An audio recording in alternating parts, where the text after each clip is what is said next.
விதவிதமாக வித்தியாசமாக ஹல்வா செஞ்சுருப்பீங்க. ஆனால் இந்த கருப்பட்டி கேழ்வரகு மாவு வச்சு ஒரு டிஃப்ரெண்ட்டாக ஒரு கலர்ஃபுல்லான இந்த பிளாக் கலர் ஹல்வா செஞ்சு கொடுங்க உங்கள் பசங்களுக்கு. நீங்கள் கருப்பட்டி கேழ்வரகு மாவு வச்சு செஞ்சீங்கன்றதை கண்டே பிடிக்க முடியாதுங்க. அந்தளவுக்கு டேஸ்ட்டும் சூப்பராக இருக்கும், ரொம்ப ஹெல்த்தியானதும் கூட.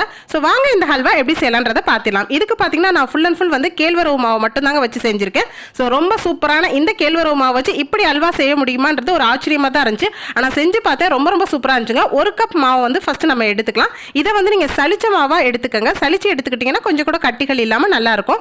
இந்த ஒரு கப் மாவுக்கு பார்த்தீங்கன்னா 3 கப் வந்து தண்ணி சேர்க்கணும். ஃபஸ்ட்டு வந்து ஒரு கப் தண்ணி சேர்த்து கட்டி இல்லாமல் கரைச்சிக்கலாம். அப்புறம் கொஞ்சம் கொஞ்சமாக நீங்கள் கலந்துக்கங்க. ஸோ ஒரு கப் எந்த கப்பில் நீங்கள் மெஷர்மெண்ட் எடுக்கிறீங்களோ அதே கப்பில் வந்து தண்ணியோட அளவுகளும் எடுத்துக்கங்க. இப்போ நல்லா கரைச்சி வச்சிடலாம். கரைச்சி வச்சுட்டு இது ஒரு 10 நிமிஷம் அப்படியே ஊறட்டுங்க. அதுக்கப்புறம் வந்து நம்ம ஸ்டவ் ஆன் பண்ணிவிட்டு நம்ம ஹல்வா வந்து ரொம்ப சூப்பராக செய்ய ஆரம்பிச்சிடலாம். இப்போ நம்ம கேழ்வரகு மாவு ஊறினதுக்கப்புறம் இந்த 10 நிமிஷத்துக்கு அப்புறம் இதை நம்ம வடிகட்டிடணுங்க. இந்த ப்ராசஸ் மறந்துடாதீங்க.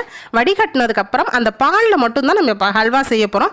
அந்த பால், அதாவது கேழ்வரகு மாவோட பாலில் ஹல்வா செய்யும் போது ரொம்ப ரொம்ப டேஸ்ட்டாக இருக்குங்க. கொஞ்சம் கூட கட்டிகள் இல்லாமல் ரொம்ப வந்து ஸ்மூத்தியாக சாஃப்டாக வந்து வர ஆரம்பிச்சிடும். இப்போ நமக்கு அந்த கேழ்வரகு மாவோட அந்த தண்ணியை வந்து வடிகட்டி வச்சுருக்கோம். இது அப்படியே இருக்கட்டும். இப்போ நல்லா ஒரு அடிகனமான பாத்திரத்தை ஸ்டவ் ஆன் பண்ணி வச்சுக்கோங்க. இப்போ நம்ம கரைச்சி வச்ச இந்த கேழ்வரகு மாவு அந்த பால் வந்து இதில் நம்ம ஆட் பண்ணிக்கலாம். ஆட் பண்ணிவிட்டு அப்படியே லைட்டாக கலந்து விடுங்க. நீங்கள் கலந்து விடும்போது பார்த்தீங்கன்னா ரொம்ப ஹை ஃப்ளேமில் வச்சிடாதீங்க.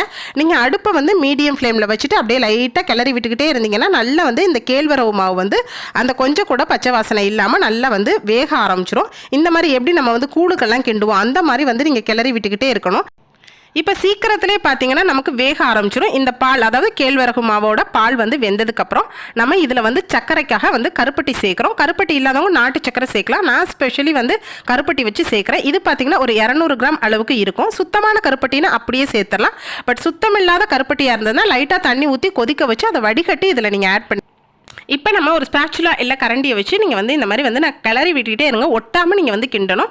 நல்ல அடிகனமான பாத்திரத்தையே வந்து நீங்கள் யூஸ் பண்ணிக்கோங்க.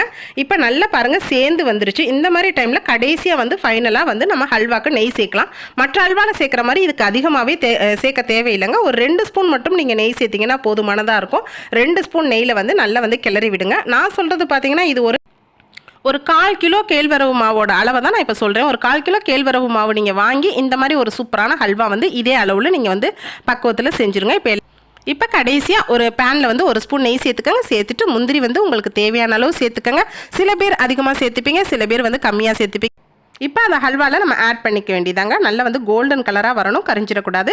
இப்போ நமக்கு ஹல்வா ஓவரால் ரெடி ஆயிடுச்சு. இப்போ கடைசியாக பார்த்தீங்கன்னா நீங்கள் ஃபைனலாக ஏலக்காய் தூளை தூவிட்டு அழகாக சூப்பராக வந்து ஹல்வாவை வந்து ரெடி பண்ணி வச்சிடலாம்.